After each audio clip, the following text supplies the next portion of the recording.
Assalamualaikum warahmatullahi wabarakatuh. Hai semuanya, apa kabar hari ini?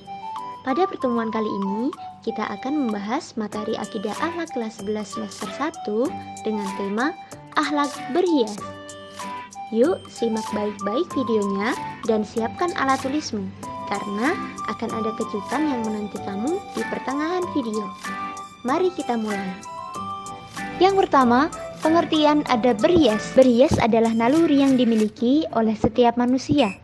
Berhias dimaknai sebagai usaha seseorang untuk mempercantik, memperindah diri dengan balutan busana, hiasan, make up, dan yang lain sebagainya yang bisa menimbulkan kesan indah bagi yang melihatnya. Berhias dalam bahasa Arab disebut dengan kata tazayyana yatazayyanu. Berhias memunculkan kesan indah bagi yang menyaksikan serta menambah rasa kepercayaan diri. Firman Allah yang berkaitan dengan berhias salah satunya terdapat pada Quran surat Al-A'raf ayat 31 yang berbunyi, Bismillahirrahmanirrahim. Ya bani Adam khudu zinatakum 'inda kulli masjidin wa kulu washrabu wa la tusrifu. Innahu la yuhibbul musrifin. Shadaqallahul azim. Yang artinya, wahai anak cucu Adam, pakailah pakaianmu yang bagus pada setiap memasuki masjid. Makan dan minumlah, tetapi jangan berlebih-lebihan. Sungguh Allah tidak menyukai orang yang berlebih-lebihan. Yang kedua, bentuk adab berhias. Berhias juga mencakup penggunaan bahan ataupun alat tertentu untuk melengkapi dandanan dan juga penampilan, mulai dari bedak, make up, semi rambut, parfum, wewangian, dan sejenisnya. Dalam ajaran Islam, perhiasan tidak terbatas pada penggunaan pakaian, tetapi mencakup keseluruhan piranti atau alat, aksesoris yang lazim digunakan untuk mempercantik diri, mulai dari kalung, gelang, anting-anting, bros, dan yang lain sebagainya. Adapun rambu-rambu yang harus ditaati oleh seorang muslim dalam berhias antara lain, yang pertama, niat yang lurus, yaitu berhias hanya untuk beribadah. Artinya, segala sesuatu dalam bentuk kegiatan berhias diorientasikan sebagai bentuk nyata rasa syukur atas nikmat dan bertujuan untuk mendekatkan diri kepada Allah. Yang kedua, dalam berhias tidak dibenarkan menggunakan bahan-bahan yang dilarang oleh agama. Yang ketiga, dilarang berhias dengan menggunakan simbol-simbol non-muslim. Yang keempat, tidak berlebih-lebihan. Yang kelima, dilarang berhias seperti cara berhiasnya orang-orang jahiliyah. Yang keenam, berhias menurut kelaziman dan kepatutan dengan memperhatikan jenis kelamin, dan dilarang berhias untuk keperluan berfoya-foya ataupun riya. Sekarang jadi lebih tahu kan tentang makna berhias dan juga macam-macamnya? Oke, untuk selanjutnya kita akan masuk pada sesi tanya jawab. Siapkan alat tulismu, kemudian jawab secara cepat, tepat, dan cermat pertanyaan berikut. Yang pertama, apa bahasa Arab dari berhias?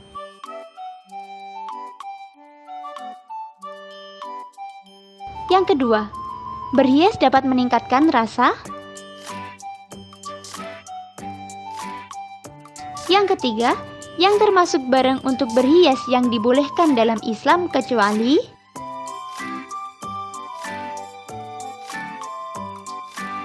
Yang keempat, rambu yang perlu ditaati oleh seorang muslim yaitu?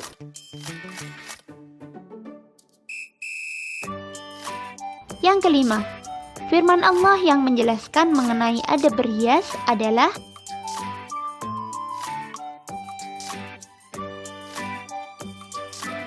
Oke, lanjut pada pembahasan selanjutnya.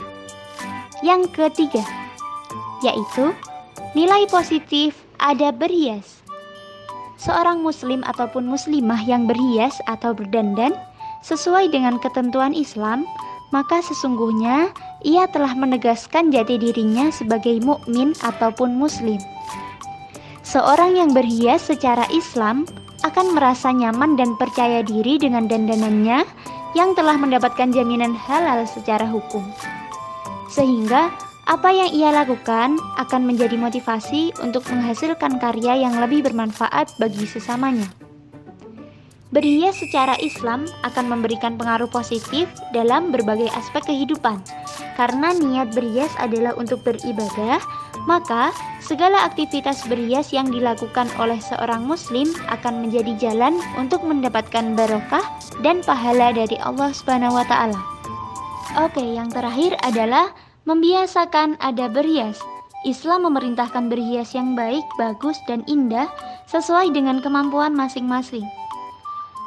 Hal ini mengandung pengertian bahwa perhiasan tersebut dapat memenuhi hajat dan tujuan dari berhias, yaitu mempercantik dan memperelok diri dengan dandanan yang baik dan indah. Ada beberapa hal yang diharamkan dalam berhias. Yang pertama, bagi laki-laki diharamkan memakai emas dan sutra. Yang kedua, pakaian yang mempertajam bagian tubuh ataupun memakai pakaian yang terlalu ketat. Yang ketiga, laki-laki yang menyerupai wanita dan wanita yang dandanannya menyerupai laki-laki. Yang keempat, pakaian yang berlebih-lebihan atau untuk kesombongan. Yang kelima, tato atau mengukir gigi. Yang keenam, menipiskan alis. Dan yang ketujuh, menyambung rambut. Oleh karena itulah, setiap pribadi muslim haruslah membiasakan diri untuk berpenampilan yang baik, bagus, indah dan meyakinkan. Tidak menyombongkan diri, tidak angkuh, tetapi tetap sederhana, penuh kebersahajaan sebagai wujud dari konsistensi terhadap ajaran Islam. Itu tadi pembahasan mengenai adab berhias. Sekarang kita masuk pada sesi tanya jawab yang kedua. Aturannya sama seperti sesi yang pertama. Siapkan alat tulismu dan jawab secara cepat, tepat, dan cermat pertanyaan berikut. Yang pertama, segala aktivitas berhias seorang muslim akan mendapatkan barokah dan pahala dari Allah bila diniatkan untuk.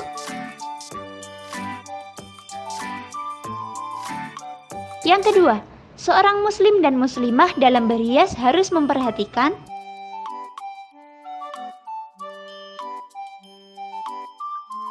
Yang ketiga, nilai positif dari adab berhias di bawah ini kecuali.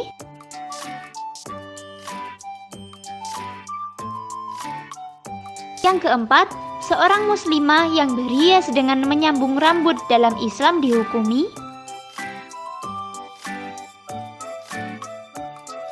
Yang kelima, di antara macam berhias di bawah ini yang diharamkan dalam Islam adalah.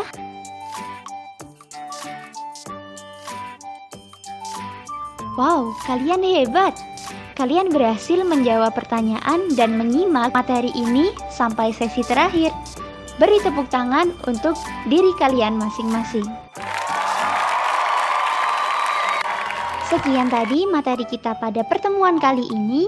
Semoga ilmu yang kita dapat bisa bermanfaat baik di dunia maupun di akhirat. Amin amin ya robbal alamin. Tetap semangat dan jaga kesehatan. Sampai bertemu lagi di lain kesempatan. Wassalamualaikum warahmatullahi wabarakatuh.